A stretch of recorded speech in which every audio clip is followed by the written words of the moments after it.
নমস্কার বন্ধুরা, কেমন আছেন সবাই? সোফিয়ার সাতকাহনে আপনাদের সবাইকে স্বাগত জানাই। বন্ধুরা, আগের যে ঘটনাটি দুটি পর্বে আপনারা শুনলেন, আপনাদের ভালো লেগেছে, প্রচুর প্রচুর কমেন্ট পেয়েছি।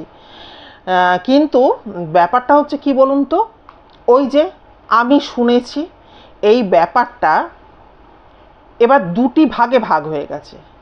কেউ বলেছেন যে ঘটনাটার প্রথম পার্টটা শুনলেও সেকেন্ড পার্টটার সাথে মিল পায়নি। আবার কেউ কেউ কিন্তু নিজের জায়গায় স্থির থেকে বলেছেন যে হ্যাঁ, ঘটনাটি শুনেছি। অনেকে আমাকে পরামর্শ দিয়েছে যে এই ব্যাপারগুলোকে না শোনার জন্য। কোথাও গিয়ে আমার মনে হয়েছে জানেন, যে একটা ঘটনা যখন বলতে বসছি তখন যারা ঘটনা বলেন, দেখবেন অনেকের সাথে অনেকের ঘটনার কিন্তু বেসিক জিনিসটা এক হয়, অনেক সময়ই হয়, কিন্তু পরে যখন সেটা পরিণতি পায়, ঘটনাটি পরিণতি পায়, তখন আমরা দেখি সেটা অন্য অন্য দিকে, মানে একের সাথে অন্যের মিল পাচ্ছি না। এটা হতে পারে। আর দু নম্বর যেটা, আমার একজন ইউটিউবার বান্ধবী, তিনি যদিও ভৌতিক গল্প এই সমস্ত বলেন না, তিনি তার বিষয়টা সম্পূর্ণ আলাদা। তিনি আমাকে যেটা বহুকাল আগে জানিয়েছেন, যে যত যেমন যেমন আস্তে আস্তে ধীরে ধীরে চ্যানেলটা বড় হতে থাকে, সেখানে বিভিন্ন মানুষজনের সমাগম তো ঘটে, সবার চিন্তাভাবনা এক নয়, সবার সাথে সবার মেলেও না। আর সে একদিন রাগ করেই আমায় বলেছে যে আমি ফেমাস হয়ে যাচ্ছি, ওই জন্যই আমার চ্যানেলে এত কথা হচ্ছে।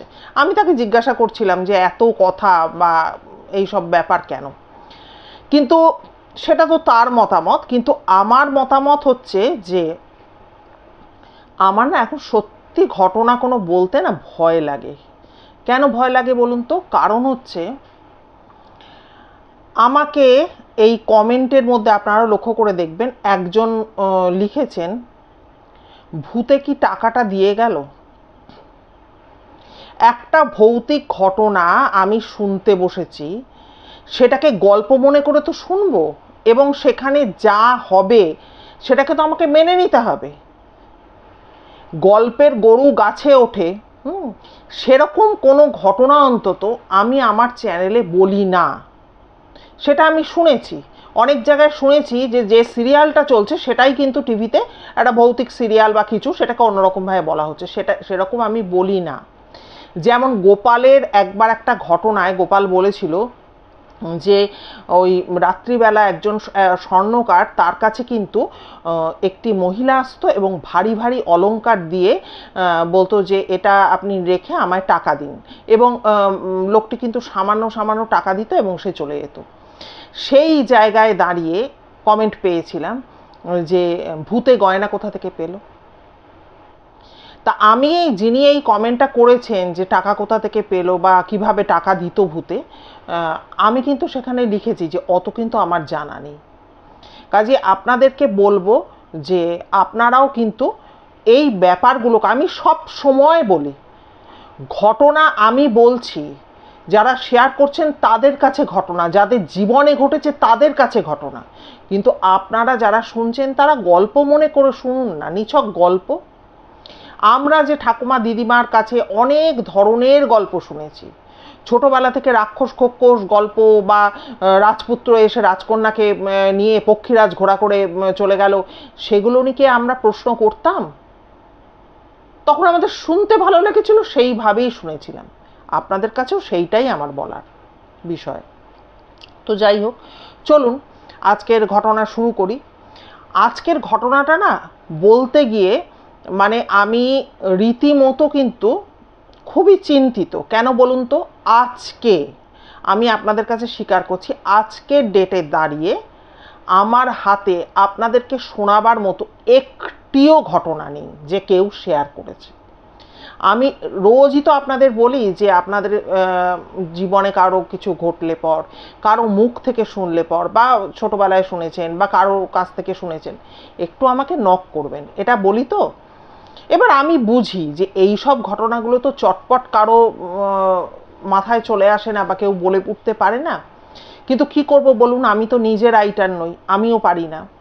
তা আমার ঠাকুমার বলা একটি ঘটনা আমি এই 2-4 দিন ধরে, কেন অনেক দিন ধরেই ভাবছি যে আপনাদের কাছে শেয়ার করব, কিন্তু তারপরে এই যে গেল যে ঘটনাটি আমি আপনাদের সামনে শেয়ার করলাম সমকামী, এটার পর থেকে প্রচণ্ড আতঙ্কিত হয়ে পড়েছি যে বলবো আবার তো সেই শুরু হবে, এটা কিভাবে হলো, ওটা কিভাবে হলো।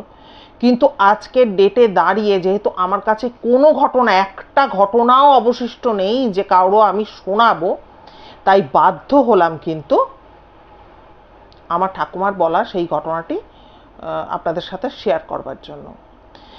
এবার যে সময় ঘটনাটি ঠাকুমা আমাদেরকে সবার সামনেই বলতেন, আমাদের বাচ্চাদের বলে না, মা বা জেঠিমাকে গল্প করতেন, আমরা শুনতাম, তখন আমরা তো নেহাতি শিশু, কিছুটা বুঝেছি, কিছুটা ম্যাক্সিমামটাই বুঝিনি। যতদিন উনি বেঁচে ছিলেন মাঝে মধ্যেই যে গল্প শোনাও না, আমরা তো দিদি বলে ডাকতাম, ও দিদি একটা গল্প বলো না, ও দিদি একটা গল্প বলো না, এরমভাবে বলতাম ঠাকুমাকে। তখন কিন্তু উনি এই ঘটনাটি তুলে ধরতেন, কিন্তু তখন আমাদের না মাথার ওপর দিয়ে ব্যাপারটা চলে যেত। আর যেহেতু মা জেঠিমা বারে বারে এই ঘটনাটা শুনেছে, তাই আজকে কিন্তু কিছুটা মারও সাহায্য নিলাম, মার কাছ থেকেও জানলাম। প্রথমেই বলে রাখি, আমার ঠাকুমা মানে বুঝতেই পারছেন যে ঘটনাটি বলতে চলেছি বহুকাল আগের ঘটনা। তা এই ঠাকুমা ছিলেন শাসনের যে জমিদার সেই বাড়ির মেয়ে, শাসন, বারুইপুর শাসন ওই লাইনটায়। এবারে এই যে বাঞ্ছারামের বাগান বলে যে বইটি হয়েছিল, শুটিং হয়েছিল, সেইটি আমার ঠাকুমাদের বাগানে হয়েছিল, বাপের বাড়ি সেই বাগান টাগান। আমরা পরবর্তী সময় গিয়ে দেখেছিলাম যে তখন লিচু, সেই সময় লিচু সিজন না, গাছে সব প্লাস্টিকের লিচু সেলোটেপ দিয়ে দিয়ে আটকানো হয়েছিল, সেগুলো দেখে এসেছি। তো উনি যেটা বলেছেন আজকে সেই ঘটনাটি আপনাদের সামনে তুলে ধরছি। এটাও কিন্তু কোনো একজন জমিদার, কোথাকার জমিদার আজকে আর সেটা মনে নেই, আমারও মনে নেই, আমার মায়েরও মনে নেই। তবে ওনাদের যেহেতু শাসনে বাড়ি মানে জমিদারি ছিল ওনার বাবার টাবার, তো আশা করছি হয়তো ওই লাইনেরই কোনো জায়গার হয়তো তিনি জমিদার হবেন। আর জমিদার মশাইয়ের নাম কি ছিল তাও তো বেমালুম ভুলে গেছি। শুধু ঘটনাটুকুই কিছুটা আমার, কিছুটা মায়ের মনে আছে, সেইটুকুর ভিত্তিতেই ঘটনাটি আপনাদের সামনে নিয়ে এসেছি। আর সত্যাসত্য কিন্তু বিচার আমি নিজে তো করতে পারছিই না, আপনারা কতটা কি বুঝবেন বা আপনাদের কতটা কি ভালো লাগবে আমি জানি না। সেটা হচ্ছে যে এই যে জমিদার, যার এবার বারবার জমিদার জমিদার না বলে ওনার আমি একটা নাম দিয়েছি, সেটা হচ্ছে সুধাংশু শেখর, এবং ওনার স্ত্রীর নাম আমি কাল্পনিক নাম ভেবেছি সুরমা দেবী। সেইভাবেই কিন্তু এখন আমি গল্পটাকে এগিয়ে নিয়ে যাচ্ছি বা ঘটনাটাকে এগিয়ে নিয়ে যাচ্ছি। আপনারা একটা জিনিস লক্ষ্য করবেন, ঘটনায় যাওয়ার আগে কয়েকটা কথা বলে নিই। বহুকাল আগে যারা মানুষজনরা রয়েছেন তারা কিন্তু দৈবিক নানা অলৌকিক ঘটনা শোনাতেন আমাদের, যেগুলো আমরা শুনেছি ছোটবেলায়। আবার বিভিন্ন রকম হাড় হিম হয়ে যাওয়ার মতো ভৌতিক ঘটনাও শুনেছি। আর বর্তমান দিনে এখন এই যুগে দাঁড়িয়ে আমাদের চতুর্দিকে বৈদ্যুতিক আলো বলুন, জঙ্গল কেটে সাফ হয়ে যাচ্ছে সব জায়গায়, এখন কিন্তু সেরকম আর এগুলো কানে আসে না। কিন্তু তবুও দেখবেন খোর্ধ শহরের বুকে, হ্যাঁ কলকাতা শহরের বুকে রবীন্দ্র সরোবর মেট্রো স্টেশন বা পার্ক স্ট্রিট সেমেন্ট্রি, এই সমস্ত যে গুটিকয় জায়গা আছে, এই সব জায়গার কিন্তু টুকটাক বিভিন্ন খবর কিন্তু আমাদের কানে আসে। এবার যা রটে তার কিছু তো বটে, এটাই আমার মনে হয়। তো মূল ঘটনায় ফিরে আসি। আমরা মানে ওই সুধাংশু শেখর বললাম তো, জমিদারের নাম হচ্ছে সুধাংশু শেখর এবং সুরমা দেবী হচ্ছেন ওনার স্ত্রী। এনাদের যখন প্রথম পুত্র সন্তান জন্মায়, মানে সুরমা দেবীর প্রথম যখন সন্তান জন্মায়, তখন কিন্তু পুত্রের মুখ দেখে জমিদার মশাই মানে যার পণ্যায় খুশি এবং আনন্দিত হয়ে উঠেছিলেন। এবং আমার ঠাকুমার মুখ থেকে যেভাবে শুনেছি, যতটুকু মনে আছে বলছি, উনি প্রচণ্ড খুশি হয়ে উনি নাকি 10 গাঁয়ের লোককে কিন্তু ডেকেছিলেন এবং তাদেরকে পেট ভরে খাইয়েছিলেন। তার প্রজা সমস্ত তাদেরকে তো ডেকেছিলেনই। তা আনন্দের সীমা পরিসীমা ছিল না, কিন্তু এই আনন্দ কিন্তু ক্ষণস্থায়ী আনন্দে মানে পরিণত হয়েছিল। কারণ এই যে অন্নপ্রাশন, বাচ্চাটার কিন্তু অন্নপ্রাশন হয়েছিল। অন্নপ্রাশনের সময় ওই জমিদার মশাই কিন্তু তার কুলপুরোহিতকেও নিমন্ত্রণ দিয়ে এসেছিলেন এবং তার গুরুদেবও কিন্তু সেই সময় উনি মানে বলে এসেছিলেন বারবার করে, উনিও তখন কিন্তু এসে উপস্থিত হয়েছিলেন। তো গুরুদেব আসার পর শিশুপুত্রকে, জমিদারের শিশুপুত্রকে দেখতে চান। তখন সুরমা দেবী এসে কিন্তু ওই শিশুপুত্রকে গুরুদেবের কোলে দেন। এবারে গুরুদেব ওই শিশুপুত্রের মুখের দিকে তাকিয়ে তাকিয়ে কি যেন দেখতে থাকেন। দেখতে দেখতেই হঠাৎ উনি বলে ওঠেন, ওরে বাবা, এ কি দেখছি। এই কথা শুনে সুধাংশু শেখর জমিদার যিনি আর কি এবং সুরমা দেবী দুজনেই কিন্তু জারপন্নায় আতঙ্কিত হয়ে পড়েন। এবং তখন জমিদার মশাই ওনাদের গুরুদেবকে জিজ্ঞাসা করেন যে, বাবা, আমার এই পুত্র সন্তান তার মানে কি ক্ষণজন্মা, এ কি দীর্ঘায়ু হবে না?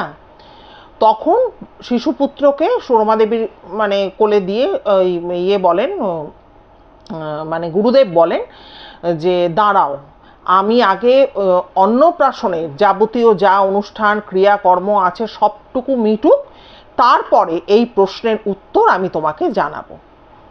এরপরে তো ওই জমিদারের পুত্রের অন্নপ্রাশন, বুঝতেই পারছেন, বিশাল করে আয়োজন, সব কিছু পূজার্চনা থেকে সব কিছু, সেগুলো সব তো তিনি ওগুলো আর কি হয়ে টয়ে কমপ্লিট হয় যখন, তখন কিন্তু গুরুদেব একটি ঘরের মধ্যে কুলপুরোহিতকে নিয়ে যান এবং জমিদার মশাইকে বলেন যে, খবরদার দেখো এই ঘরে যেন বাইরের কেউ না আসে বা কেউই না আসে, আমরা এখন শিশুটির জন্মছক কিন্তু বিচার করতে বসবো, তারপর আমরা তোমাকে সবটুকু জানাতে পারবো।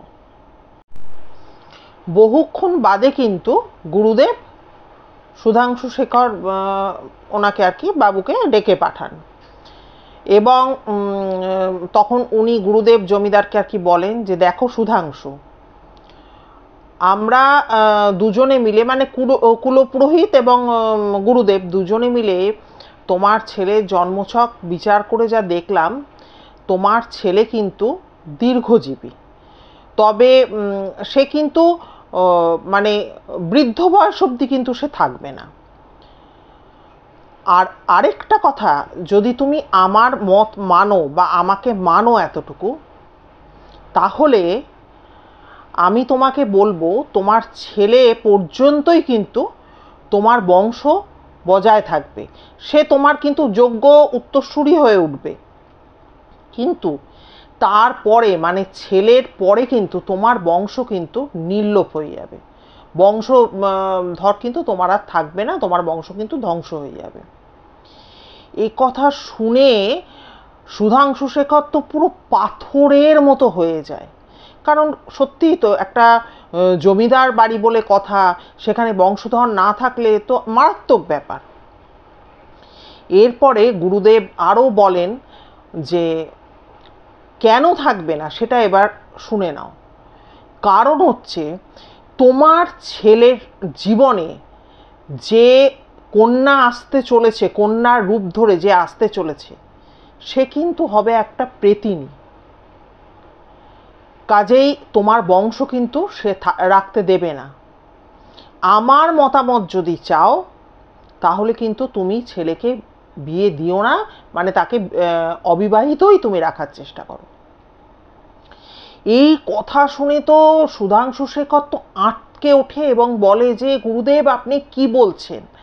এই বলে তিনি পাগলের মতো কাঁদতে কাঁদতে গুরুদেবের পা জড়িয়ে ধরেন। কিন্তু গুরুদেব বলেন যে, এই যে যেটা জন্ম ছকে যেটা বিচার করে যেটা বেরোলো, এটা তো কি বলবো, এটা তো এক ধরনের অমোঘ বিধান যেটাকে আমরা বলতে পারি। কাজেই সেক্ষেত্রে সেটাকে খণ্ডন করার ক্ষমতা কিন্তু আমার তোমার কাউরই নেই। আমার কথা নাও, তুমি কিন্তু পুত্রের বিয়ে দিও না, তুমি কিন্তু তাকে অবিবাহিতই রাখো। যদিও আমি বলছি যে অবিবাহিত রাখো, কিন্তু আমি আদৌ জানি না কিন্তু যে তুমি কিভাবে তাকে অবিবাহিত রাখবে। হ্যাঁ, আমার মনে হয় সেটা তোমার পক্ষে সম্ভব নয়, কারণ এটা হচ্ছে নিয়তির অমোঘ বিধান, এটা কিন্তু হবেই হবে। এই কথা কিন্তু গুরুদেব বিধান দেন বা যাই দেন বলতে পারেন, তিনি কিন্তু জানিয়ে দেন। এই ঘটনাটা শোনার পর কিন্তু জমিদার মশাই পুরো পাথরের মতো স্থবির হয়ে যান, কারণ তিনি তো একজন পিতা, তিনি একদম নিশ্চুপ হয়ে যান। এরপরে এই কথার পরে উনি কিন্তু টোটালি যেন মনে হয় একটা অন্য জগতের মানুষে পরিণত হয়ে গেছে। উনি পারতপক্ষে কারোর সাথে কথা বলতেন না, কথা যদি বা বলতেন অল্পেতেই মেজাজ হারাতেন। তার যে এত প্রিয় প্রজা, যাদেরকে তিনি সন্তানের মতো ভালোবাসতেন, সেই প্রজারা কিন্তু পরবর্তী সময় জমিদার মশাইকে ভয় পেতে লাগে। এমন একজন মানুষে তিনি মানে পরিবর্তন হয় তার মধ্যে।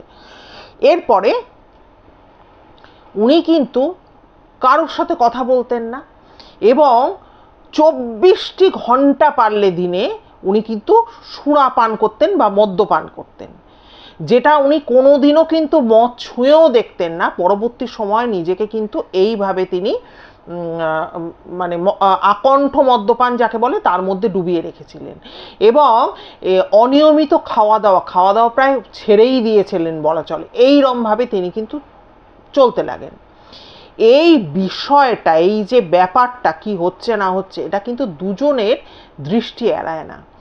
একজন হচ্ছে তার স্ত্রী সুরমা দেবী, আরেকজন হচ্ছে বৃদ্ধ নায়েব মশাই।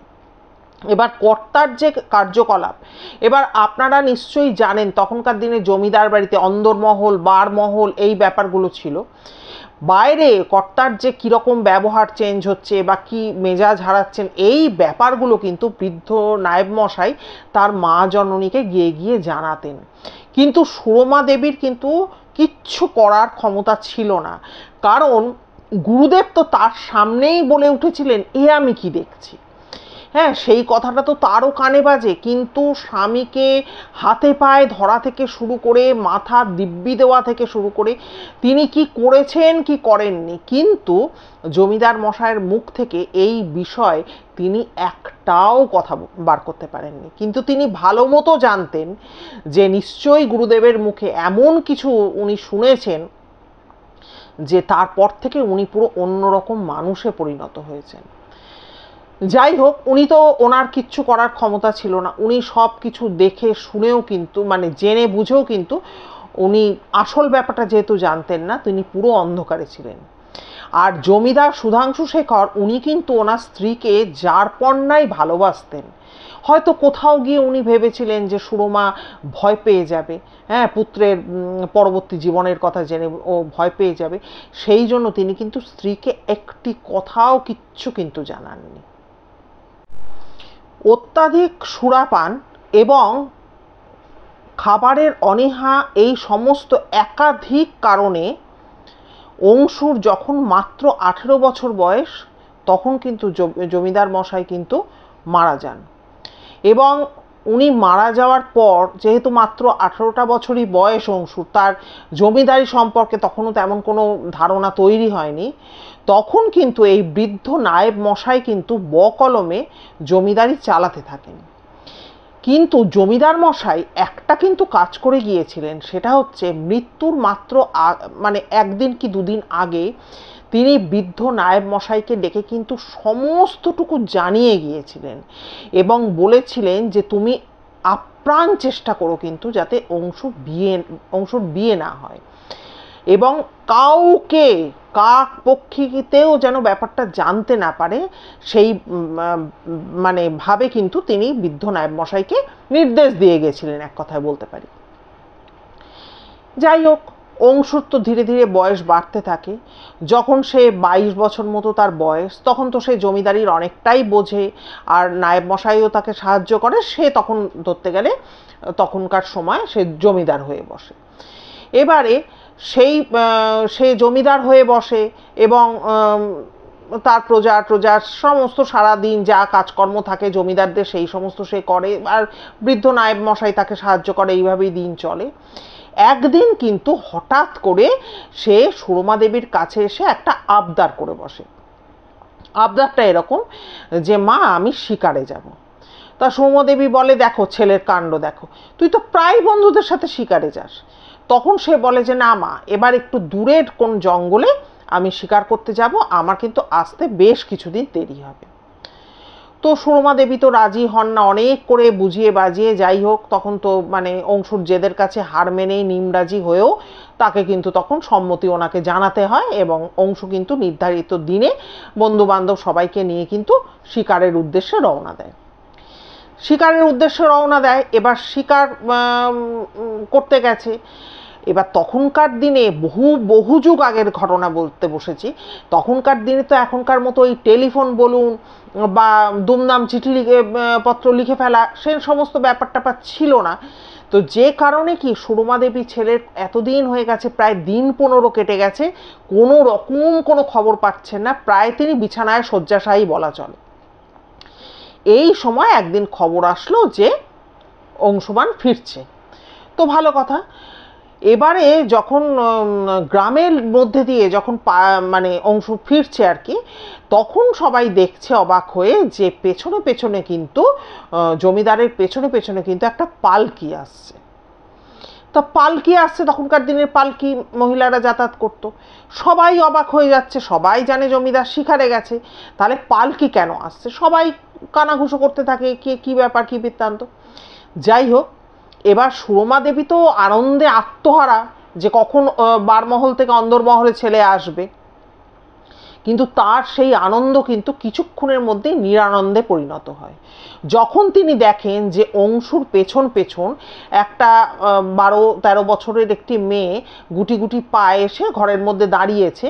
তখন তো সে নির্বাক দৃষ্টি মেলে তো ছেলের মুখের দিকে তিনি তাকিয়ে থাকেন যে কি হচ্ছে ব্যাপারটা। তখন অংশু কিন্তু ছুটে এসে মাকে জড়িয়ে ধরে এবং বলে যে, মা, এই মেয়েটিকে আমি বিয়ে করতে চাই। আমি যখন শিকার করছিলাম আমরা সবাই মিলে, তখন জঙ্গলের মাঝে একটি গাছের নিচে আমি এই মেয়েটিকে বসে অঝরে কাঁদতে দেখি। তখন তাকে যখন আমি জিজ্ঞাসা করি যে কি হয়েছে তোমার, তখন সে বলে গতকালই মাত্র তার বাবাকে সাপে কামড়েছে এবং সে মারা গেছে, এবং ওদের একটা ছোট্ট ঘর সেটাও সে আমাকে দেখিয়েছে। এখন সে আমাকে তখন বলে ওঠে যে আমি এখন কি করব, আমার তো কিছু করার নেই, আমাকে মারা যেতে হবে না খেতে পেয়ে, আমার থাকার জায়গা নেই। তখন কিন্তু অংশু একবারে মানে দুবার ভাবেনি এই কথাটা শুনে।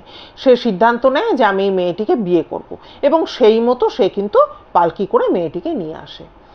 এই কথা শোনবার পর সুরমা দেবী তো মানে ভীষণ রকম উত্তেজিত হয়ে পড়েন এবং প্রচণ্ড চিৎকার করে বলতে থাকেন যে, না, কোনো অজ্ঞাত কুলশীল মেয়েকে আমি আমার ঘরের কিন্তু বউ করতে পারবো না।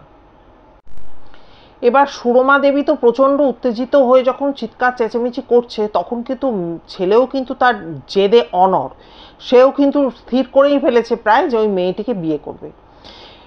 এইবার এইসব কথোপকথন চলছে, তার মাঝে কিন্তু সুরমা দেবী মেয়েটির মানে কাঞ্চনের, ওই মেয়েটির নাম ছিল কাঞ্চনের দিকে যখন তাকায়, তখন তিনি দেখেন ছোট্টখাট্ট চেহারার মেয়েটি, কোঁকড়ানো চুল সারা পিঠময় ছড়িয়ে রয়েছে, চুলের গোছা, এবং অপূর্ব সুন্দর মুখ চোখ তার, তার ডাগর চোখ এবং এত সুন্দর মুখশ্রী, তার দিকে একবার তাকালে যে কেউ কিন্তু মোহিত হয়ে যাবে, এমন সে পরমা সুন্দরী ছিল। তপ্ত কাঞ্চনের মতো ছিল তার গাত্রবর্ণ, আর নামও তো ছিল কাঞ্চন। এই সব বিশাল চেঁচামেচির মধ্যে হঠাৎ করে সুরমা দেবী মেয়েটির দিকে দেখতে দেখতে তার চোখের দিকে নজর পড়ে, এবং সে তো মানে তাকিয়ে রয়েছেন উনি, যেন মানে চোখ সরাতে পারছেন না। এই অবস্থায় মেয়েটি কিন্তু ছুটে এসে তার পায়ের উপর হুমড়ি খেয়ে পড়ে এবং বলে, মা, আমি এখন কোথায় যাব আপনি বলে দিন, আপনি যদি আমায় আশ্রয় না দেন তাহলে আমি কোথায় যাব। এবারে কি হলো, ওই যে উনি মানে চেঁচামেচি করতে করতে ওই যে কাঞ্চনের চোখের দিকে তাকিয়েছিলেন, কিছুক্ষণ বাদেই ওনার কিন্তু পুরোপুরি উনি বদলে যান। উনি বদলে গিয়ে ছেলেকে জানিয়ে দেন ঠিক আছে আমি এই বিয়েতে রাজি আছি বলে উনি জানিয়ে দেন।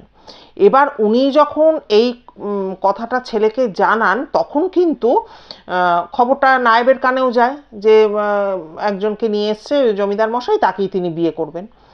এবার বৃদ্ধ নায়েব কিন্তু ছুটে আসেন, এসে মা জননীকে বলেন আর কি, ওনার কর্তামাকে, যে দেখুন মা, গাঁগঞ্জ এলাকা, হ্যাঁ, এখানে 5 জনে 5 কথা বলবেই, মেয়ের বংশ পরিচয় কিছু বা সে কোন বাড়ির কিছুই আমি জানি না, আমরা জানলাম না, এখানে তো সবাই কথা তুলবে, তখনকার সমাজ বুঝতেই পারছেন। কিন্তু অদ্ভুতভাবে কিন্তু সুরমা দেবী কিন্তু একদম কঠোর কঠিন গলায় নায়েবকে বলেন যে আপনি বিয়ের আয়োজন করুন নায়েব মশাই, আমার ছেলে যখন পছন্দ করে ফেলেছে মেয়েকে, আমি এই মেয়ের সাথে আমার ছেলের বিয়ে দেব। তো মহা ধুমধাম করে, জমিদার বাড়ির বিয়ে বলে কথা, মহা ধুমধাম করে ওই সময় দাঁড়িয়ে যতটা ধুমধাম করা সম্ভব করে তো জমিদারের ছেলের তো বিয়ে হয়ে যায়। জমিদারের ছেলে বিয়ে হয়ে যাওয়ায় ঠিক আছে মাসখানেক কেটে যায়।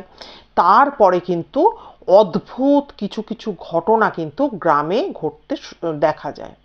সেটা হচ্ছে গ্রামের যে সমস্ত বাড়িতে সদ্যোজাত শিশু রয়েছে বা খুব ছোট ছোট শিশু রয়েছে, তারা কিন্তু এক এক করে, মানে সেই শিশু মৃত্যুর হারটা কিন্তু প্রচণ্ডভাবে বেড়ে যায়। তার এত শিশুর মৃত্যু হচ্ছে, এই ব্যাপারটা তো স্বাভাবিক নয়। তাদের মায়েরা জানাচ্ছে সন্ধে পর্যন্ত, সন্ধে রাত পর্যন্ত শিশু ভালো ছিল, সে খেলাধুলা করছিল, হাত পা নাড়ছিল, সকালবেলা যখন ওঠাতে যাচ্ছে তখন দেখা যাচ্ছে বাচ্চা মারা গেছে। তা এই রকম ব্যাপারটা এতই হচ্ছে যে তখন কিন্তু জমিদার মশাই, মানে তখনকার যে জমিদার মানে অংশু, সে এবং বৃদ্ধ নায়েব এরাও কিন্তু সরজমিনে তদন্ত করতে আসে, কিন্তু এরাও কিন্তু এর কোনো কারণ খুঁজে পায় না। কিন্তু প্রায় ওই ভোরবেলা হতে দেরি ওই কোনো না কোনো বাড়ি থেকে তো কান্নার রোল উঠতো। আচ্ছা, এরপরে আরেকটা উপদ্রব শুরু হয়, সেটা হচ্ছে রাত বিরেতে প্রকৃতির ডাকে গ্রামের মানুষকে বাইরে বেরোতে হয়, বা কেউ কোনো দরকারে সাধারণত গ্রামের মানুষ, তখনকার দিনে তো আরও প্রত্যন্ত গ্রাম, সেই সময় তো আর রাতে মানুষের চলাচল অনেকই কমে যেত, তবুও কারো কোনো দরকার থাকলে বা প্রকৃতির ডাকে সাড়া দিতে মানুষ বেরোতো।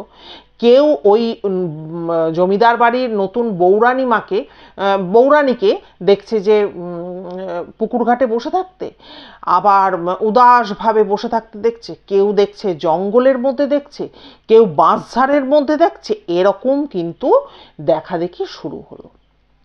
তখন তো গ্রামের লোক, তারা তো ভয় পেয়ে গেল প্রচণ্ড, এবং তাদের মধ্যে অনেকে, মানে ম্যাক্সিমামই তো জমিদারের প্রজা, তারা তখন বলা বলি শুরু করলো যে না, এই ব্যাপারটা তো মারাত্মক ব্যাপার।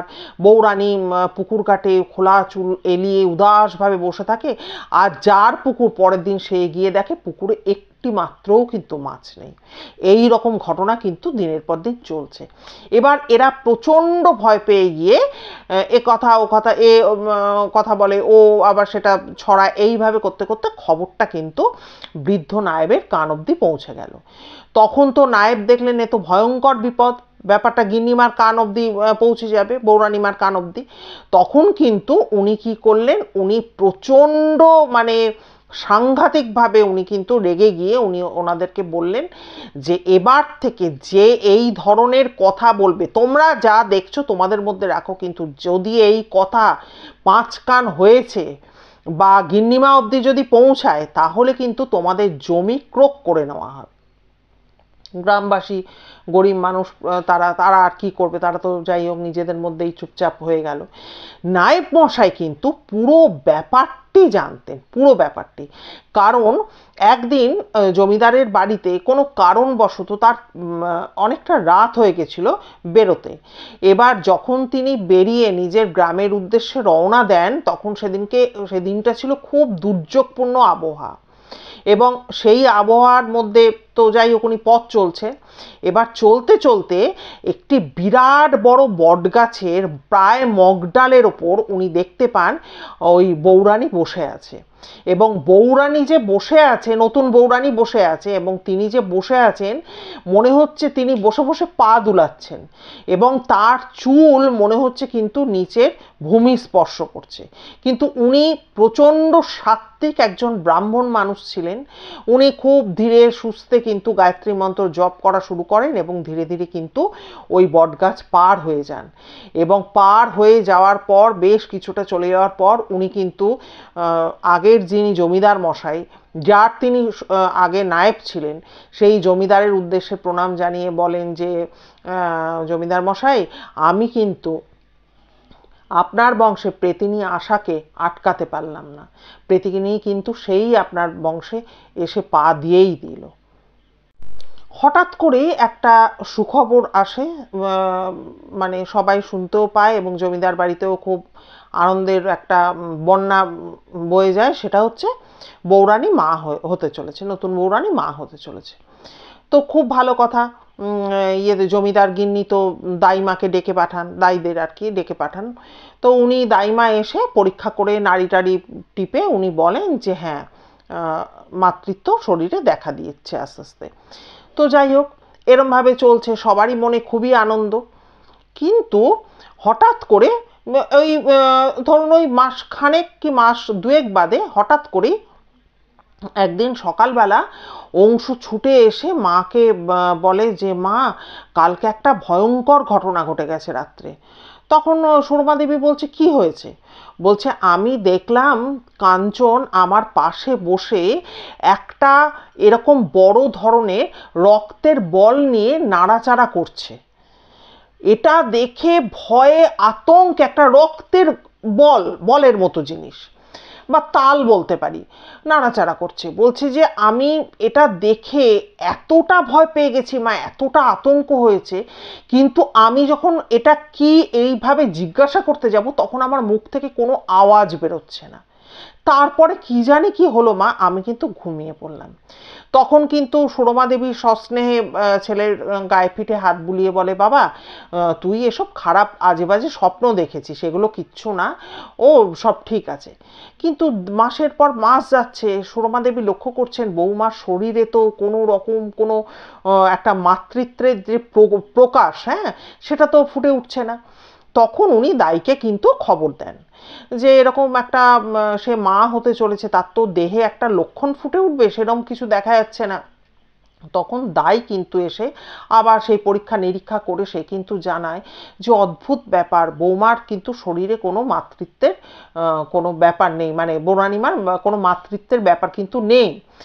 তখন সবাই অবাক হয়ে যায়, দাইও অবাক হয়ে যায়, আর উনিও অবাক হয়ে যান, জমিদার গিন্নিও প্রচণ্ড অবাক হয়ে যান এবং রেগে যান দায়ের ওপর।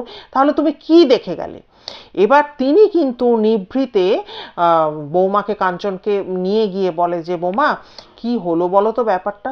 তখন সে অবাক হয়ে বলে যে মা, আমি কি করে বলবো বলুন তো, দাইমা নিশ্চয়ই কোথাও ভুল করেছে, হ্যাঁ, আর আমি কি আমার সন্তানকে খেয়ে ফেলবো?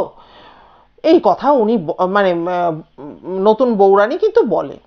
তো যাই হোক, এই রকম কিন্তু দুবার তিনবার করে একই জিনিস ঘটে এবং প্রতিবারই কিন্তু অংশু ছুটে, রাত্রিবেলা হোক সকালবেলা হোক, ছুটে এসে মাকে বলে মা, তুমি বললে বিশ্বাস করবে না, আমি কিন্তু পরিষ্কার কাঞ্চনকে দেখেছি মাঝরাত্রে একটা রক্তের তাল নিয়ে বসে নাড়াচাড়া করছে, আর ওই তালটা না যেন একটা থলথল করছে, এরকম একটা নরম নরম ধরনের একটা রক্তের বল আর কি বলতে পারি। আর মা কিন্তু ততবার ব্যাপারটা হেসে উড়িয়ে দিয়েছে, মানে ওটাকে ভ্রুক্ষেপ করেনি। কিন্তু প্রতিবারই কিন্তু ওই 1 মাস 1.5 মাস কি 2 মাসের মাথায় ওরকমভাবে কিন্তু বাচ্চার আর কোনো সংবাদ পাওয়া যায়নি, আর না তার মাতৃত্বের আর প্রকাশ হয়েছে। তো উনি তো খুবই মনোকষ্টে রয়েছেন সুরমা দেবী, যে আবার কি হচ্ছে। আচ্ছা, এই প্রসঙ্গে কিন্তু আপনাদের একটা কথা বলতে আমি ভুলে গেছি, সেটা হচ্ছে জমিদার বাবু মারা যাওয়ার পর যখন ও বড় হলো অংশু, তখন কিন্তু ওর প্রচুর সম্বন্ধ বিভিন্ন জায়গা থেকে আসতো এবং সুরমা দেবী লক্ষ্য করতেন যে সমস্ত কথাবার্তা কিছুটা এগিয়ে যাওয়ার পর কিন্তু সেই সম্বন্ধগুলো ভেঙে যেত, সেই সম্বন্ধগুলো কিন্তু আর পরিণতি পেত না। হ্যাঁ, যে বিয়ে হয়ে যাচ্ছে বা কিছু, সেই পর্যন্ত এগোতো না। তো এর পেছনে কারণ হচ্ছে কি, ওই বৃদ্ধ নায়ক কিন্তু সেই সব বাড়িতে যে যারা সম্বন্ধ নিয়ে আসতো সেখানে নিজ উদ্যোগে কিন্তু ওই মানে জমিদারের সম্পর্কে এটা ওটা বলে টলে ওই সম্বন্ধগুলোকে কিন্তু নাকচ করিয়ে দিত। কিন্তু এই ক্ষেত্রে জমিদার মশাই, নায়েব মশাই কিচ্ছু করতে পারেনি, কারণ অংশু কিন্তু নিজেই মেয়েটিকে নিয়ে চলে এসেছিল শিকার করতে গিয়ে। যাই হোক, এরপরে আবার ওরকমভাবে চলতে চলতে কয়েক মাস বাদে কিন্তু আবার কিন্তু কাঞ্চন কিন্তু সন্তান মানে কনসেপ্ট করে বা সন্তান ধারণ করে। তো এইবার কিন্তু জমিদার গিন্নি আর কোনো রকম কিন্তু মানে রিস্ক নেননি, উনি 2-3 জন দায়ীকে একসঙ্গে ডেকে পাঠান এবং প্রত্যেকে কিন্তু নিশ্চিত করে যে কাঞ্চনের গর্ভে কিন্তু সন্তান রয়েছে। মাসের মতো এগোতে থাকে, প্রায় 3-4 মাস মতো কেটে গেছে। আর উনি তো সমানে ঠাকুরকে ডাকছেন যে ঠাকুর, এবার যেন আমার বৌমা একটা সুস্থ সবল বাচ্চার জন্ম দিতে পারে, তুমি দেখো। আর উনি কিন্তু ইদানিং যে ভয়টা পাচ্ছেন সেটা হচ্ছে কি, যে মনে হচ্ছে আমার ছেলের মস্তিষ্ক বিকৃতি হচ্ছে, মাঝে মধ্যেই ও যে বলছে এরকম রক্তের একটা দলা নিয়ে আমি দেখছি কাঞ্চনকে, আমার মনে হচ্ছে বারবার একই ঘটনার পুনরাবৃত্তি হচ্ছে বলে আমার সন্তানের কিন্তু মস্তিষ্ক বিকৃতি দেখা দিচ্ছে। তো উনি বিভিন্নভাবে তো ঠাকুরকে ইয়ে করতে থাকেন, মানে ডাকতে থাকেন। এরই মধ্যে একদিন বৃদ্ধ নায়েবের কিন্তু চোখে পড়ে পুরো ওই জমিদার বাড়িটাকে সার্কেলভাবে করে প্রচুর একটা বড় একটা শকুনের দল কিন্তু ওই জমিদার বাড়ির চারপাশে কিন্তু চক্কর কাটছে। নায়েব মশাই কিন্তু প্রমাদ গোনেন, তিনি কিন্তু বুঝতে পারেন আবার বিরাট বড় একটা বিপদ কিন্তু আসতে চলেছে।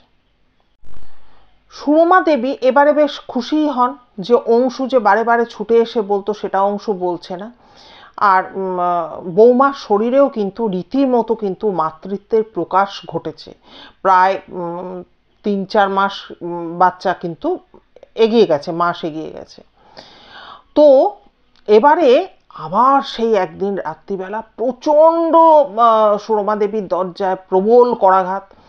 এবারে তো উনি তো উঠে দরজা খুলেছেন, কি হয়েছে দেখে অংশু ঢুকে মাকে তো পুরো জড়িয়ে ধরে ঠক করে কাঁপছে আর হাউ হাউ করে কাঁদছে।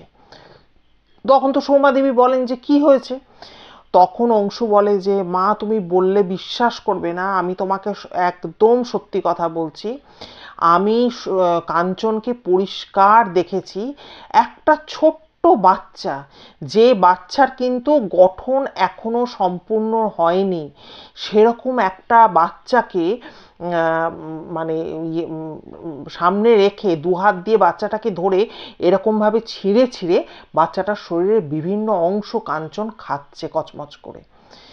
এই কথা শুনে সুরমা দেবী তো প্রচণ্ড রেগে যান ছেলের ওপর, কি যা তা বলছি সেই বলে তিনি হাত ধরে কিন্তু হিড়ির করে টানতে টানতে বৌমার ঘরের দিকে রওনা দেন ছেলেকে নিয়ে।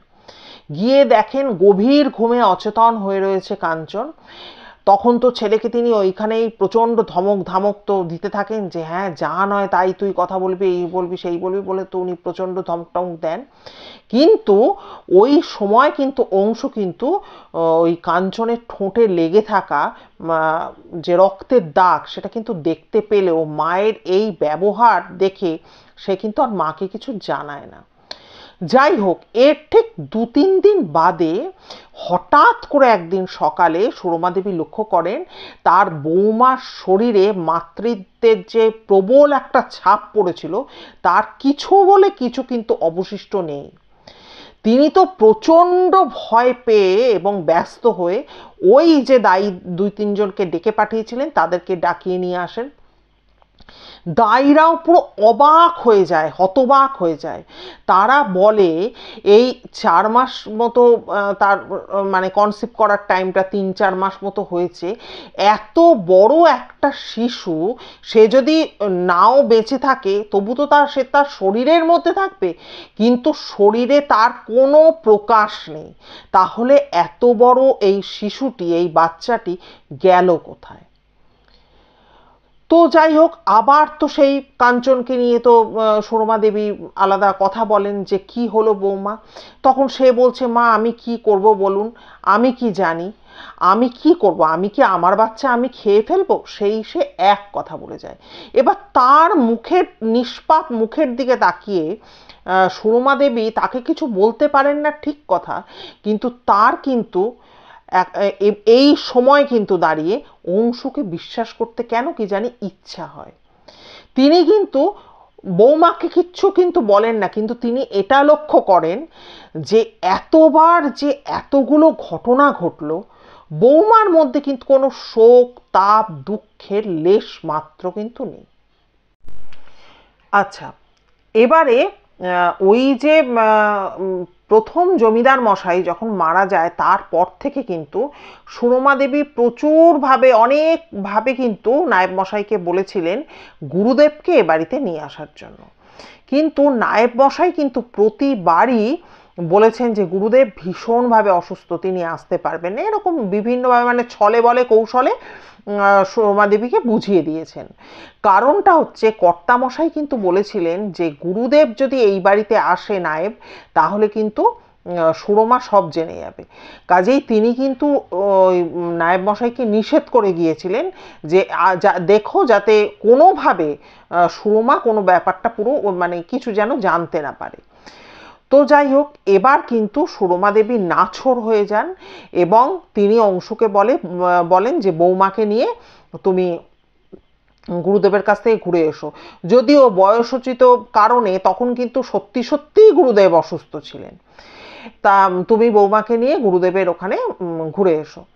তো তখন যেদিনকে আর কি অংশরা বেরোবে তার আগের দিন তিনি কিন্তু ওই বৃদ্ধ নায়েবের কাছে গিয়ে সমস্তটুকু সে কি কি দেখেছে না দেখেছে সমস্তটুকু কিন্তু নায়েব মশাইকে জানিয়েছিল এবং বলেছিল যে নায়েব মশাই, মা তো আমাকে জোর করে পাঠাচ্ছে, আমি জানি না আমার পরিণতি কি হবে, আমি শুধু ভাবি এখন যে আমি জঙ্গল থেকে এই কাকে উঠিয়ে নিয়ে এসেছিলাম, কাকে আমি বিয়ে করে এবারে বউ করে নিয়ে এসেছি। তো যাই হোক, এরপরে তো ওরা তো যাত্রা শুরু করে। এবার গুরুদেব যে গ্রামে থাকেন সেই গ্রাম কিন্তু বহু দূর, তার জন্য এরা সকাল সকাল বেরিয়ে পড়ে, কিন্তু সেই নৌকায় সারা রাত ধরে নৌকা চালিয়ে ভোরবেলা সেই গুরুদেবের গ্রামে গিয়ে পৌঁছাতে হবে। এতটাই দূর, বহু দূরের পথ।